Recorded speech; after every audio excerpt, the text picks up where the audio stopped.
Según cifras presentadas a principios de este año, en México hay 61.637 personas desaparecidas. Y a eso hay que sumar 85.396 no localizadas. En total, 147.000 personas cuyos familiares reclaman una sola cosa: saber qué pasó. Muchas de las víctimas y familiares de la llamada guerra contra el narco, iniciada por Felipe Calderón, participaron en la Caminata por la Verdad, Justicia y Paz, convocada por el poeta Javier Sicilia. Y no dieron ningún show. Veamos el contexto. Con pancartas y fotografías, familiares y víctimas de la violencia se sumaron a la Caminata por la Verdad, Justicia y Paz convocada por Javier Sicilia. Encabezada por el poeta y los hermanos Julián y Adrián Levarón, la caminata salió el jueves de Cuernavaca, Morelos, y llegó al Zócalo 3 días después. En México, según cifras oficiales, hay 61.000 personas desaparecidas. Personas de Veracruz, Guerrero, Michoacán, Jalisco, Sinaloa, Coahuila, Zacatecas, Chiapas, Oaxaca, Puebla, Baja California, Morelos, Hidalgo y Ciudad de México demandaron justicia y verdad. En su trayecto, fueron acompañados por miembros de distintos colectivos y por personal de la Comisión Nacional de los Derechos Humanos para garantizar la seguridad de los participantes. El domingo, la caminata partió de la Estela de Luz hacia Palacio Nacional. En la plancha de la Constitución, un grupo de simpatizantes del presidente López Obrador insultaron a quienes participaban en la caminata.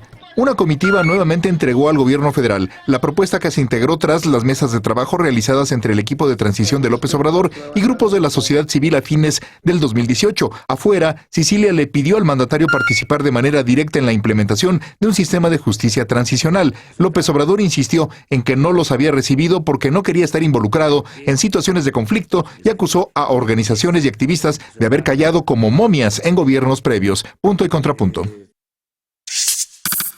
Primer tema para discutir esta noche, y hoy nos acompaña Frida Gómez. Ella es asesora legislativa y también feminista. ¿Cómo estás? Muy bien, muchas gracias. Contenta de estar con ustedes. Bienvenida de regreso. Gracias. Ana Villagrán, concejala de la Alcaldía Cuauhtémoc por el Partido Acción Nacional. ¿Cómo estás, querida Ana? Bien, buenas noches. Bienvenida. Gracias. Alejandro Encinas, politólogo y simpatizante de la 4T. ¿Cómo estás?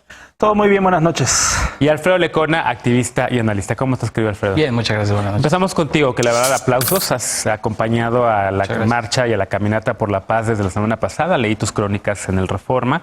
Estuviste desde Cuernavaca, acompañaste a los manifestantes, a los marchantes hasta la Ciudad de México, y también te vi por ahí el domingo. Nos encontramos en la marcha. ¿Qué decir, Lecona, de esta caminata? ¿Es distinta a las anteriores?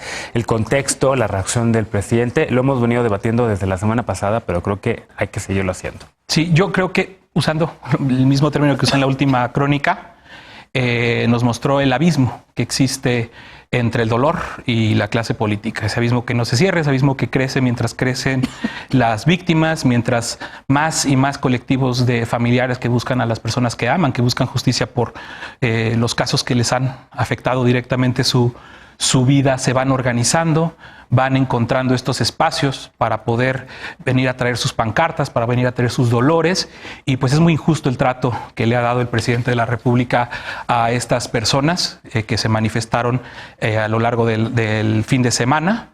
Desde el jueves, fue una caminata pues muy extensa, muy dolorosa. Hay imágenes que de verdad creo que nos van a marcar a todos los que acompañamos por toda la vida.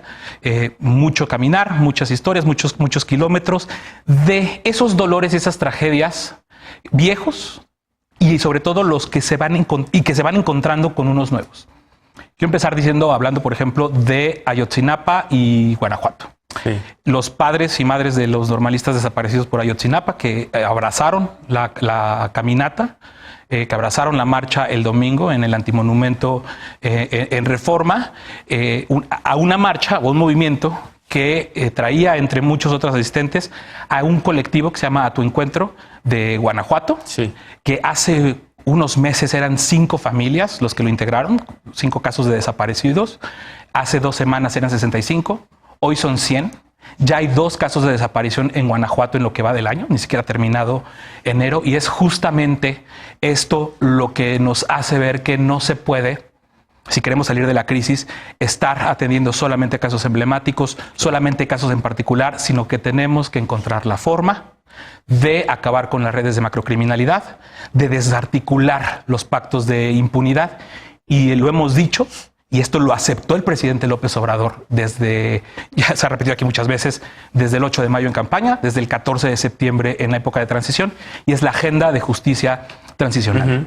Comete misma un que se entregó ese día, el domingo, en Palacio Nacional, ¿no? Que se entregó ese día en Palacio Nacional. Te dijo, una agenda del 2018. Sí, como ya pasó, ya ¿no? pasó. Pues sí, es el año en el que se comprometió justo a que iba a trabajar la Secretaría de Gobernación en esa agenda de la cual no hemos visto absolutamente nada.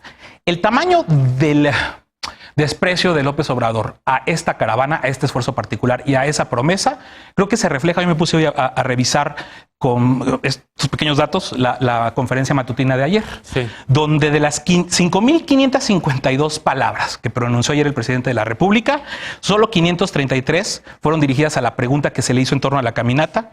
434 de esas fueron para construir una narrativa de los conservadores que cayeron en el pasado, y 98 solo 98 palabras ameritó la caminata del presidente para saludar, para decir que la agenda del CIDE y demás. No mereció al presidente más que eso, y sí una serie de temas que quiso meter como distractor, como el hecho de que los conservadores, algunas organizaciones conservadoras, sin decir nombres, para que todos nos pongamos a jugar el adivina quién, y perder justo el centro de la demanda, que es la agenda de justicia transicional.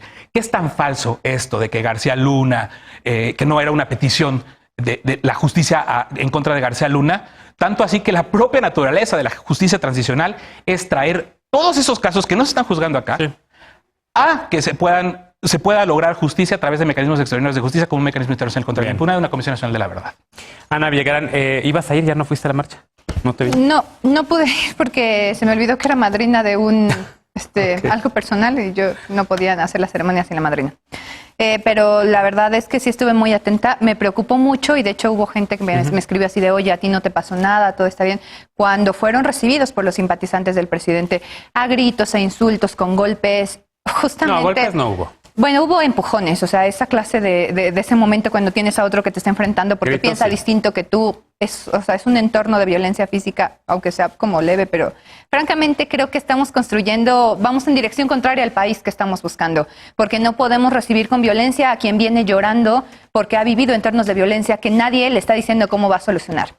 El presidente dice que no se va a prestar a que haya show y todo eso. Ningún show, ninguna oposición y ninguna crítica sería necesaria ni tendría como validez si el presidente, desde el 1 de diciembre que llegó en el 2018, hubiera presentado ya una estrategia real de seguridad. Porque hoy no lo ha presentado, y entonces los entornos donde estamos viviendo esta clase de casos, que es lo que la gente está protestando, Perdona, no pero tienen una solución. Yo no te interrumpí, estás diciendo algo que no es. Entonces, no es una agenda de seguridad. Estas personas que recorrieron 90 kilómetros, no solo es de seguridad, pero sí es de seguridad. No solo es de seguridad. No lo que se presentó, hablando de justicia, y es un tema que tú traes muy comprado y que lo has presentado brillante, y creo que todos aplaudimos tu papel, pero muchas personas creemos, desde mi punto de vista, que sí es un tema de seguridad y es un hueco que en la agenda federal, nacional y local si lo ves así, entonces le das la razón al presidente cuando te recibe con el gabinete de seguridad, con quien no hay que hablar nada de esto. Un gabinete de seguridad que no tuvo diálogo con las personas que recibió. Yo creo que seguimos diciendo que el presidente, ellos están diciendo que quieren hablar con el primer mandatario, una persona que ha dicho que está abierto, que es tolerante, que es el que perdona pecados, que es el que está rindiendo como el que está fijando la agenda cotidiana día a día con día en la mañanera. Entonces yo creo que es muy preocupante la calidad de los... Lo que me preocupa es que el presidente no se dé cuenta del daño que hace, como es la discriminación que tiene contra la oposición, y que acaba en actos de violencia de sus simpatizantes, con mamás que estaban llorando porque sus hijos fueron quemados, porque están desaparecidos. Es decir, el peso de las palabras tiene mucho las palabras daño, llevan mucho peso, ¿no? Entonces, lo que a mí me gustaría, como el mensaje para cerrar, es que nuestras pasiones no nos vuelvan ciegos, porque el país está sufriendo y no lo estamos solucionando. Contrapuntos. A ver, Alejandro. Bueno, una demanda muy sentida, lo reiteramos, si el país está en deuda con alguien es con las víctimas y con sus familiares, y si a mí me hubieran matado a un hermano, a un familiar, a un ser querido, pues el dolor simplemente no podemos ponernos en los zapatos de esas personas con tanto dolor, y su rabia es legítima y sus demandas al Estado son absolutamente legítimas, y por parte del gobierno no queda de otra que ser receptivos y comprender las capacidades institucionales de las cuales se parten, pero también, y ahí yo sí discreparía, sí hay una distinción política y creo que hay una voluntad de avanzar en la agenda de justicia transicional. Revisé el documento que elaboró el CIDE con la CNDH y que entregaron desde 2018 y ahora lo vuelven a entregar en esta marcha. Y tienen 6 instrumentos en donde materializan en concreto las comisiones de la verdad. Uno, la justicia transicional. Uno son las comisiones de la verdad, otro son las reparaciones y otro las amnistías. Creo que ahí hay mucho campo en donde ya se ha avanzado y se puede seguir avanzando más. También hay que decir que hay voluntad de diálogo por parte de muchas personas que marcharon. Incluso pues se recibió el gabinete de seguridad, que quiere decir el secretario de la Defensa, el secretario de la Seguridad Pública, la Secretaría de Gobernación recibieron este documento y platicaron con sus impulsores. Y hay voluntad de diálogo, también eso... También en el Senado se recogió, por También cierto, en el Senado se recogió. Siempre Morena, ni un solo legislador de Morena. Sí. Pero hay voluntad de diálogo no solamente por parte del gobierno, sino también por parte de quienes marcharon. Y eso me parece muy importante para ir avanzando. En estos 3 temas creo que ya hay avances importantes en la Comisión de la Verdad, en comisiones de la verdad, en reparaciones, en amnistías, incluso en disculpas públicas y fiscalías especializadas. Quizás donde no haya avances es en el desarme y la desmovilización y reintegración de los grupos, porque a diferencia de otros procesos de justicia transicional en donde los grupos movilizados tienen un alto componente ideológico y político, aquí es un componente criminal y no tiene nada que ver con algo ideológico. Entonces es un fenómeno completamente distinto e incluso aquí en este propio documento se reconoce. Procedimientos de responsabilidad penal individual plantea este documento, e incluso apela a que pudiera haber intervención por parte de jurisdicción extranjera para que tuviera validez. Sí, aquí no dice, jurisdicción extranjera. Que hubiera es observación extranjera, no extranjera, de la ONU, que junta un grupo de expertos expertos en tareas ministeriales de investigación para que vengan aquí a realizar investigaciones complejas y enseñar y capacitar a los ministerios públicos que no saben hacer investigaciones complejas, que solamente atienden casos particulares sin analizar los fenómenos de macrocriminalidad. Lo revisamos, pero aquí más bien plantea lo de la CICIG, una experiencia muy similar a la de Guatemala. Pero no es una jurisdicción extranjera, pues. Pero sí que tenga validez las resoluciones de las autoridades extranjeras sobre jurisdicción nacional. No como autoridades, no como autoridades. En eso, mi punto de vista es que no sería necesario para el caso mexicano, pero sería algo que habría que discutir. Para debatir, ¿no? Y hacer un balance además de lo que pasó, viéndolo en retrospectiva en Guatemala, porque efectivamente fue un mecanismo muy celebrado en su momento. Y vémoslo en retrospectiva, ¿qué pasó después de eso en Guatemala? ¿Realmente se fortaleció el Estado de Derecho, la democracia? Es un tema a discutir. El proceso. Pero yo entiendo que puede haber sinergias y ojalá y se vaya más la voluntad de diálogo y de escucha y que la protesta pues tiene que ser respetada y escuchada por el gobierno. Ahora, una comisión así no sería una imposición, sería con la autorización del propio Estado mexicano, y yo creo que después de la intervención de la CICIG en Guatemala, la justicia en Guatemala está mejor. Se interrumpió el proceso, hubo luego un proceso electoral en donde ganó otro presidente. Echaron a la CICIG. Exactamente. Entonces ahora yo creo que sí tendríamos que volver a voltear a ver qué es lo que va a pasar ahí. También por ahí está la posibilidad de que creo que en El Salvador también se hiciera una, y México, bueno, ahí estaba también como propuesta. ¿Cómo lo ves tú esta marcha, las reacciones? ¿Por qué Morena no recibió legisladores de Morena a el grupo de activistas encabezados por Carlos Heredia que quisieron presentar una serie de propuestas? Creo que hay diferentes momentos, es una exigencia totalmente legítima, es una caminata que además de no haber nacido en este momento, una caminata que tiene toda una historia que ha exigido a lo largo de mucho tiempo que haya justicia, que haya seguridad. Y sí me parece que hay un diálogo que se debe de rescatar y que justamente en ese diálogo se da la apertura para hablar de los hechos y para solicitar la colaboración de los activistas en una estrategia de seguridad.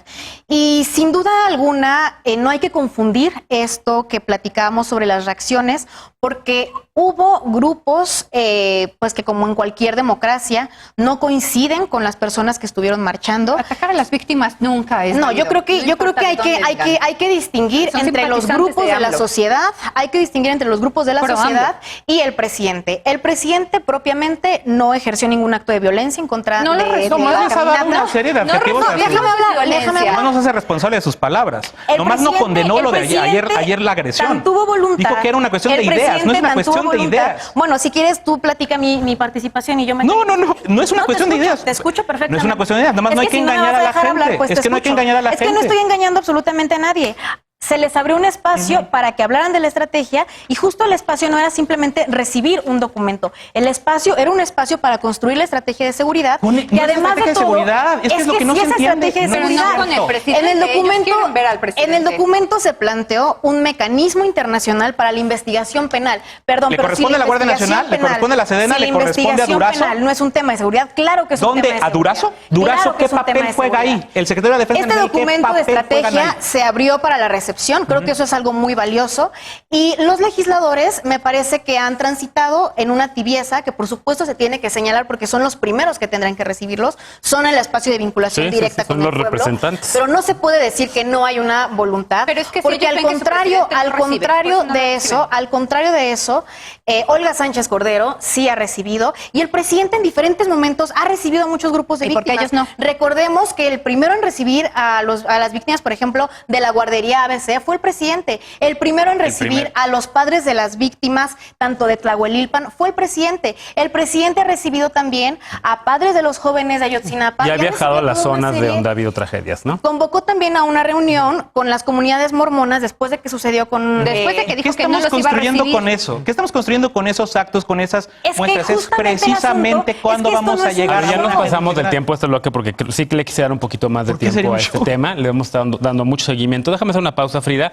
Regresamos contigo para que si quieres cerramos con este tema y vamos al que sigue, que es el tema del exgobernador de Coahuila por el PRI, Humberto Moreira, quien demandó al columnista, al académico Sergio Aguayo, por daño moral, y un juez de aquí de la Ciudad de México ordenó pagarle 10 millones de pesos. Esta sentencia pone en riesgo la libertad de expresión. ¿Hay o no autonomía entre Poder Judicial y Ejecutivo? Regresamos a Punto y Contrapunto, no te vayas.